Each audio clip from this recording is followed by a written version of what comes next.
Antônio Cândido já havia detectado a singularidade da Clarice. É que nunca ele havia lido um texto que tivesse levado a tão extremas consequências a escavação da alma humana. E eu diria até, completando, a escavação da alma feminina, sobretudo. Porque ela tem um romance em que aparece um homem, Martim, que é a Maçã no Escuro, mas que, de certa forma, passa pelo mesmo processo, né, que as mulheres passam ao longo, né, da narrativa, né, do enredo, dos romances. E esse processo é um voltar-se para si mesma e tentar entender o que está acontecendo no de dentro das pessoas. Ela tinha uma frase muito interessante que ela dizia que tem gente que costura para fora e eu costuro para dentro. Então, eu acho que é isso mesmo, né? Agora, é um processo, até os psicanalistas gostam muito dela, porque é um processo quase que de caráter psicanalítico, né? Que é deixar vir a fala, às vezes até a revelia ou sem a própria consciência dela, embora ela tivesse afirmado que nunca escreveu em estado de êxtase, que ela sabia muito bem o que ela estava fazendo. É a tal da literatura pensante, né, do Evandro Nascimento, em que ele justamente faz questão de registrar essa consciência, né, que a Clarice tinha da sua própria escrita, do seu próprio trabalho, né, de escrita. A singularidade, eu acho que aparece desde o primeiro conto que ela escreveu, em 1940, que já é a história de uma mulher em situação de perda, o marido vai embora, e em estado de solidão. Esses dois, vamos dizer assim, essas duas condições, né, ou situações de vida, é que vão permanecer ao longo dos romances todos. E o que muda ao longo, né, dessa carreira, vamos dizer assim, profissional ela não achava que era profissional, mas enfim, nós achamos, né, que era da ficcionista.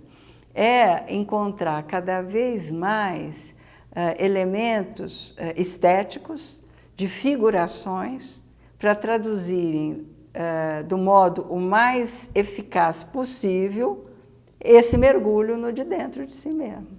Então, eu acho que essa é a grande singularidade da Clarice. Então, ela trata dos nossos fantasmas. No fundo, é isso. Como enfrentar os medos, as ansiedades, o estado de solidão, o horror sou eu diante das coisas, que é essa é a frase dela em GH, que é também um procedimento de quem enfrenta a construção da sua própria liberdade, da sua própria emancipação enquanto mulher. Tá? Então, aí existe uma coisa muito interessante, porque a mulher está sempre em contejo com o homem. E sempre existe um questionamento em torno do que seria um aprisionamento e do que seria uma ação de emancipação. E isso é um tema muito, eu diria, comum, né? Faz parte da vida. Você enfrentar crises e, sobretudo, você ter coragem de enfrentar essas crises no sentido de ir até o fundo dessas crises para ver se escapa delas. Então, acho que é isso que acontece na literatura da Clarice, sabe? E isso favorece muito a identificação do leitor ou leitora com as narrativas dela. E esse processo, que é um processo difícil,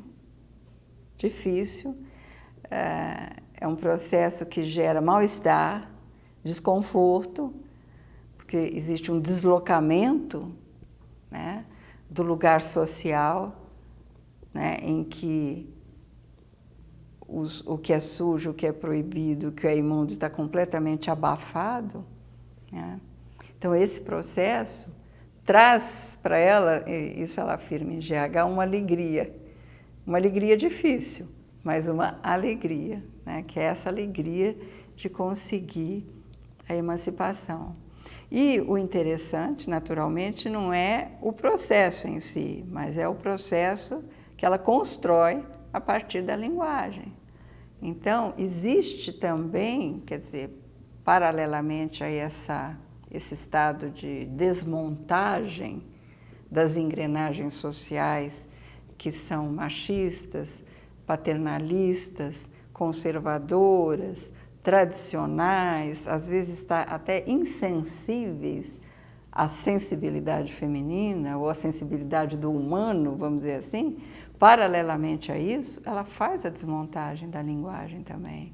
Não só em termos de fragmentar, vamos dizer assim, uma sequência, de estabelecer rupturas, de usar palavras sem conexões. Então, tem todo um repertório, todo um arsenal, vamos dizer assim, linguístico, compatível, né, com essa proposta da desconstrução, que ela mobiliza e manipula muito bem.